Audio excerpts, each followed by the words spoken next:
মাহমুদুল হাসান আপনি লিখেছেন, শারীরিক প্রতিবন্ধিতার কারণে পরনির্ভরশীল ব্যক্তির বিয়ের বিধান কি? তারা কি বিয়ে করতে পারবে? প্রতিবন্ধকতা এটা বিবাহের জন্য বাধা নয়। শারীরিক প্রতিবন্ধকতা নিয়েও কেউ চাইলে বিয়ে করতে পারেন।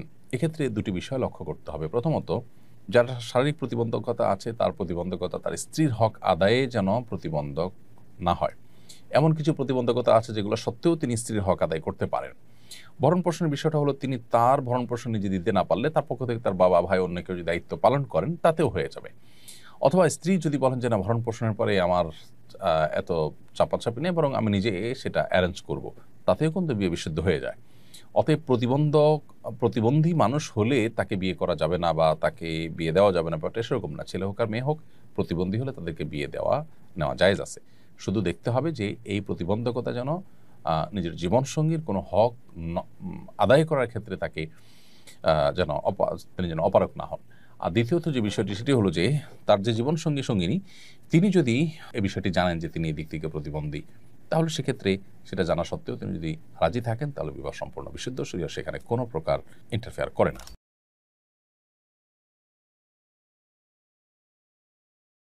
অনেক মুসলিম বন্ধুরা প্রশ্ন করেন, ইসলাম যদি সত্য ধর্ম হয়, আল্লাহর অস্তিত্ব যদি সঠিক সত্য হয়, নাউজুবিল্লাহ, এরকম প্রশ্ন অনেক মুসলমানের সন্তান করেন, তাহলে মুসলমানরা কেন গোটা পৃথিবীতে মার খাচ্ছে?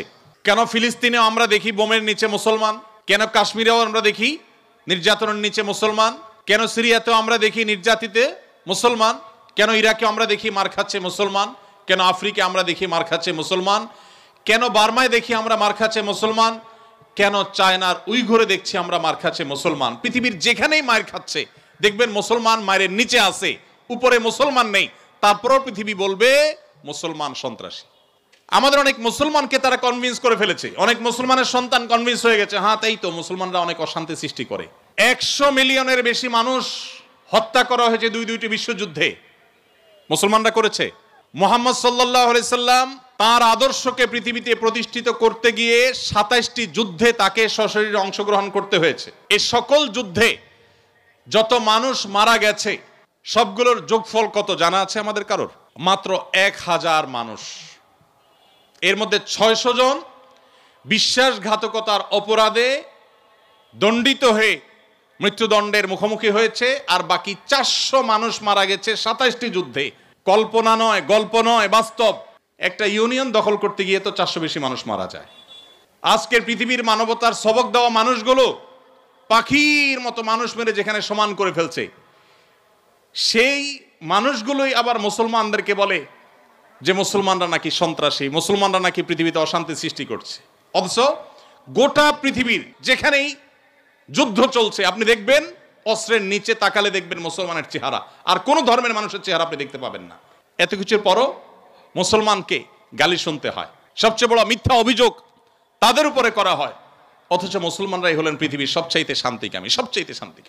যেই কোনো বিচারে আপনি উন্মুক্ত মনে যদি বিচার করেন, আপনি দেখবেন যে পৃথিবীতে কোনো গণহত্যার সাথে পৃথিবীর ইতিহাসে মুসলমান শাসকদের বহু দোষ ছিল, বহু ত্রুটি ছিল, শতকণ্ঠে আপনি সমালোচনা করতে পারেন।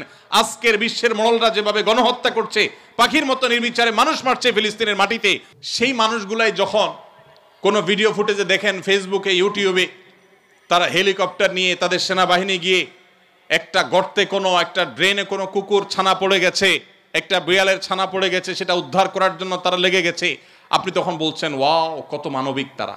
সেই তারা যখন কুকুরের জন্য বিশাল বড় হসপিটাল করছে, আপনি বলছেন কত মানবিক তারা। অথচ এরাই নির্বিচারে পাখির মতো মানুষ হত্যা করছে। এবং অনেক সভ্য দেশ আছে যেই দেশে শুধু ফিলিস্তিনি নির্যাতিত ফিলিস্তিনিদের পক্ষে পতাকা নিয়ে আপনি রাস্তা বের হবেন, রাষ্ট্রের আইন অনুযায়ী আপনি অপরাধী বিবেচিত হবেন। এখনো আছে, এই সভ্য পৃথিবীতে আছে। প্রিয় নবী সাল্লাল্লাহু আলাইহি সাল্লাম যে দিন রেখে গেছেন, এখানে মুসলমান কোণঠাসা থাকবে, এটাই স্বাভাবিক। আমার কথা গেছিল সেখান থেকে যে অনেক বন্ধু বলে কেন মুসলমানরা এত মায়ের খাচ্ছে যদি ইসলাম সত্য হয়। হ্যাঁ, ইসলাম সত্য যে তার প্রমাণই এটা যে মুসলমানরা মায়ের খাবে। মুসলমানরা কখনো জুলুম করবে না, জুলুমের শিকার হতে পারে, মুসলমান কখনো জালিমের আসনে যাবে না। ব্যক্তিগত পর্যায়ে মুসলমান জালিম থাকতে পারে, সামষ্টিকভাবে সামগ্রিকভাবে বিশ্ববাসীর উপরে জুলুম এটা ছড়িয়ে দিবে, জুলুমের স্টিম রোলার চালাবে মুসলমানরা সামষ্টিকভাবে, এটা কোনোদিন হয়নি, ইতিহাসে কোনোদিন হবেও না। অতএব যারা মনোবেদনায় আছেন, কষ্টে আছেন, বিপদে আছেন, ভেঙে পড়েন যে এত বিপদ কেন, তারা নিজেদেরকে অনেক সময় মনে করেন যে আমি অপরাধী। না, এটা বরং সান্ত্বনার ব্যাপার।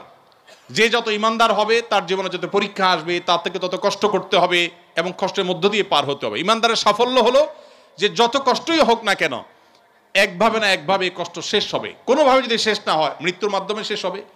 এরপরে যদি আল্লাহ তাআলা আমাকে জান্নাত অফার করেন যে বান্দা তুমি অনেক কষ্ট করেছো, তোমাকে আমি জান্নাত অফার করছি, তাহলে আমার সারা জীবনের কষ্টের বিনিময়ে অনন্তকালের জান্নাত পেয়ে গেলে এটা নিশ্চয়ই লাভজনক ডিল। দুঃখ বা কষ্টে যখন থাকি তখন আমরা সাধারণত এই বিষয়গুলোকে এভাবে অনুভব করতে পারি না, একটু কষ্ট হয়। যখনই আপনি আমি দুঃখে পতিত হব আমাদের নবীজির কথা স্মরণ করব যে তার চাইতে দুঃখে কেউ ছিল না, সবচেয়ে কষ্টে ছিলেন, কিন্তু তার চাইতে সাকসেসও পৃথিবীতে কেউ ছিল না। কি অর্থে সফল? ওই যে তার মিশনকে তিনি সবচেয়ে ভালোভাবে বাস্তবায়ন করেছেন। প্রথম এবং দ্বিতীয় বিশ্বযুদ্ধের মধ্যে 100 মিলিয়ন মানুষ হত্যা করতে হয়নি।